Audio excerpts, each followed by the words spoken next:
Welcome to Schwester Martha here in Berlin, where I'm with the fog from Berlin too. Exactly. So first of all, guys, it's virtually impossible to find any information about you online or anywhere actually. So could you first of all tell me what is the fog?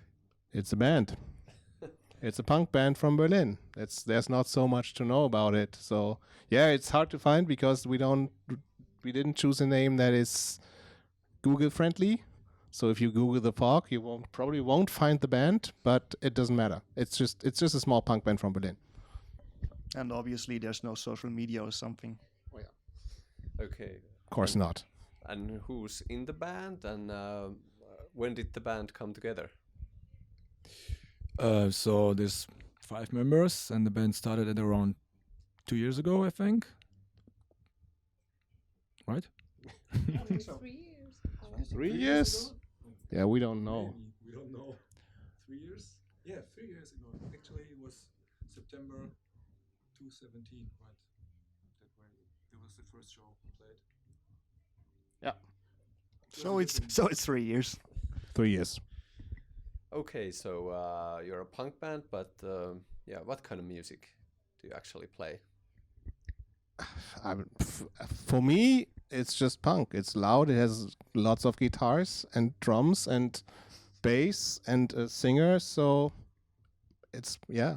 I mean, there's a couple of bands that all of us like. There's a couple of bands that probably sound like something that we do, but in the end, for me, it doesn't really matter because it's all punk rock and it's more about the attitude and not about the music. So, and we just do what we want to do and try to be not too bad. And sometimes we succeed and sometimes not.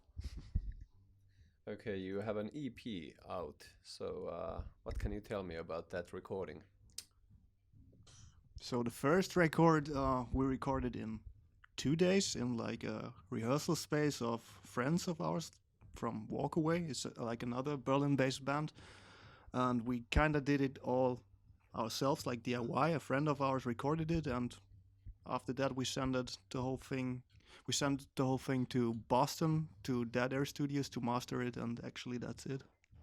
Yeah, it's more of a demo, I guess. Yeah, we just recorded another EP. So it's like 6 more songs that we're going to put out in, I don't know, later this year, 2020. So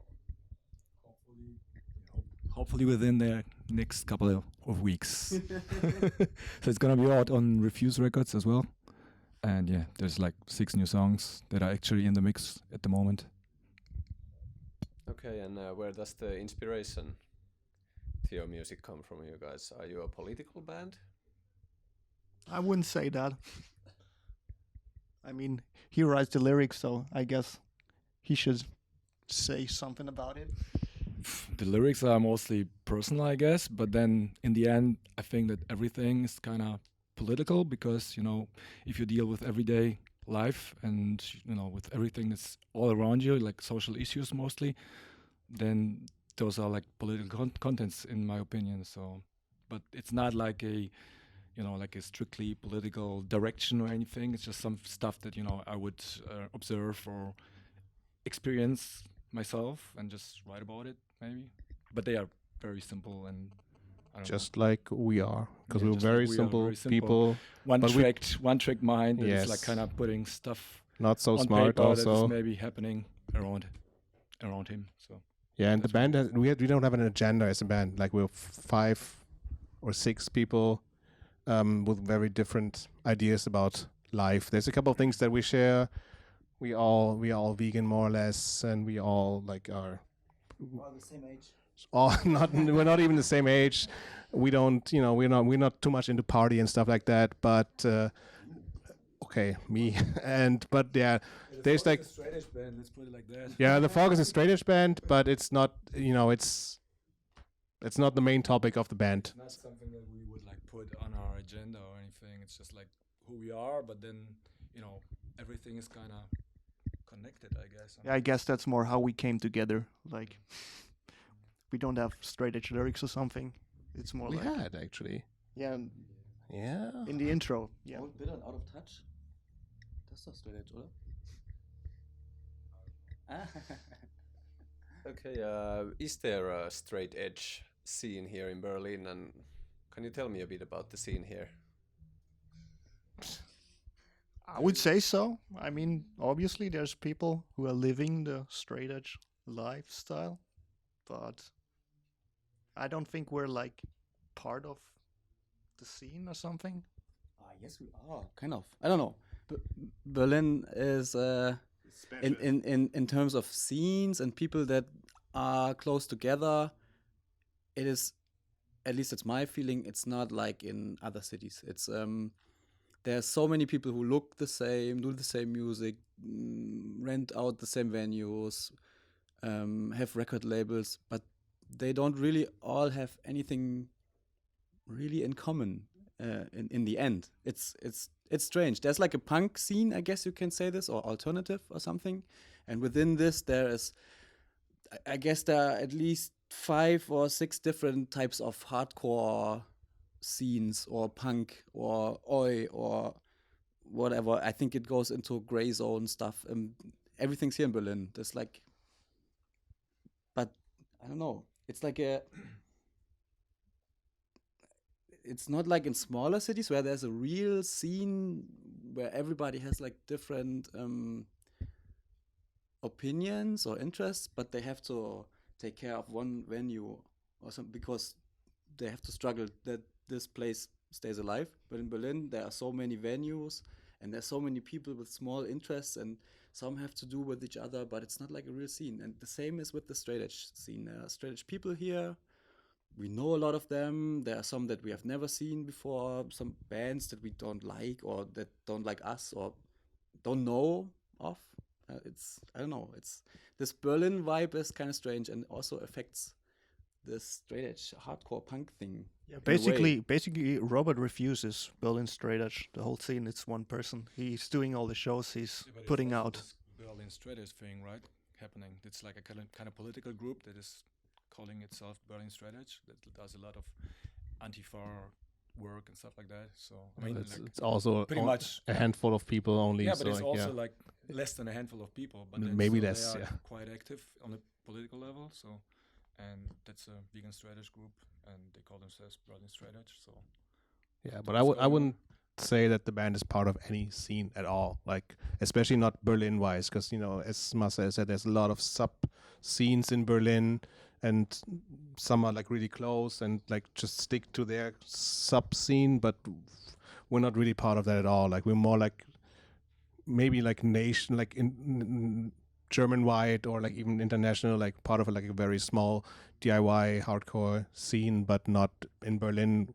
We're more or less like there's no scene that I think the band belongs to.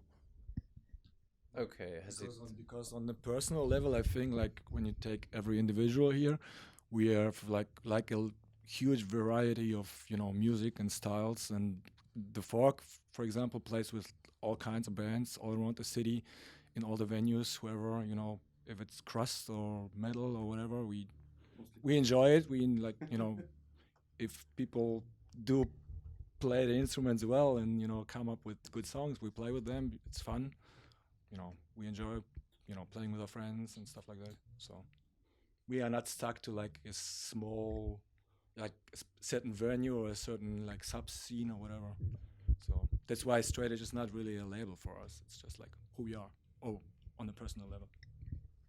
Okay, has that like historically been a Berlin thing that the scene is so shattered or like divided? Hard to tell because no one of us grew up in Berlin. We're all like foreigners stuck to this crazy city because it's after all like the best city you can live in Germany at least.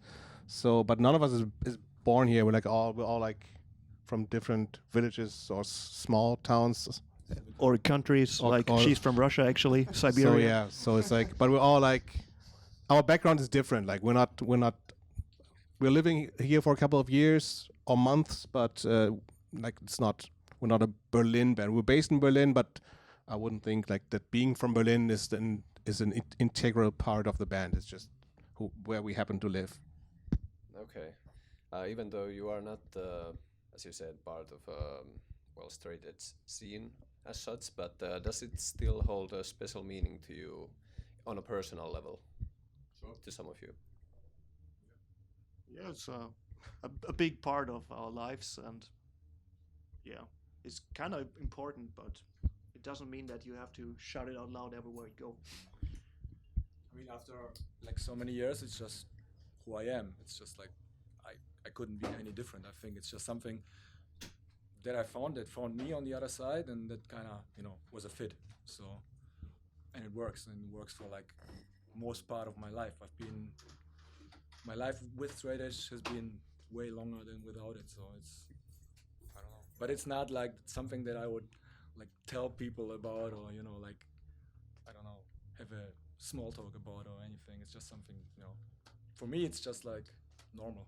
It's just something that's there and that makes sense, that works for me. Okay, back to the Fog. What are your future plans for the band? And is there a grand plan of where the Fog needs to go, or? Actually, the band, or some of the band, are going to an Asia tour soonish. I can't go, but maybe Marcel can say something about it.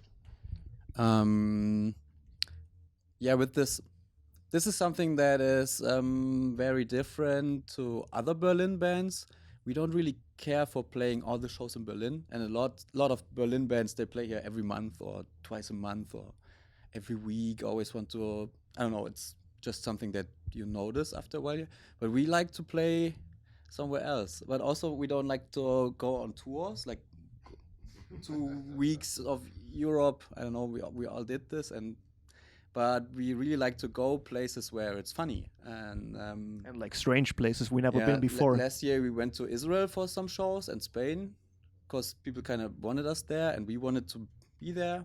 And this year we chose Asia, and we play some interesting shows there and travel. Also a friend who helps us out, and it's a fun thing to do, because I don't know, we all played a lot of shows that are all the same. Can play here, can play somewhere else. It's always fun, but you can always add something more funny to it, and that is hanging out in strange places, eat food. We're really interested in food. It's, I don't know, like 3 times ice cream. Going to places stuff. You wouldn't go normally without the band. And Asia is fun. It's I've been there, and being there with a band, with the kind of music that people over there don't really care for, or maybe not all of them, but a certain kind of scene will appreciate it, I guess. I hope so. That's interesting, kind of. Yeah, but in terms of future plans, I guess the next step is like putting out a new record, because we already recorded it and now it's in the mixing, and we just got back the newest mix like a few hours ago. So hopefully we going to release this soon. Okay, great. How easy actually is it for like smaller bands to network like this and go to play shows in Asia? It's easy. It's very, very easy. I mean, especially for, DIY bands, I think it's like the easiest thing. I sometimes have people that, start bands but don't have any, they are not connected with any, alternative scene or punk scene, and they always wonder, where to play, how to play. For us, it's like, I ask some other fellow hardcore kids somewhere in Southeast Asia to set up shows, and they do it. It's just like, you stay at people's places like everywhere else, and you get fed. And yeah, it's quite easy. I think if you're like into this, if you're, because we've been kind of connected with that kind of scene for like, I mean, Jobs and I, we know each other for more than 20 years.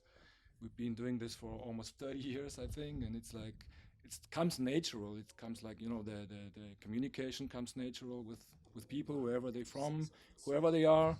So that's the beautiful thing about punk, that you pretty much can do stuff, like go wherever you want. You can go, these days you can just like email somebody from Vietnam, and 2 hours later you have like shows set up. It's that easy. Just do it.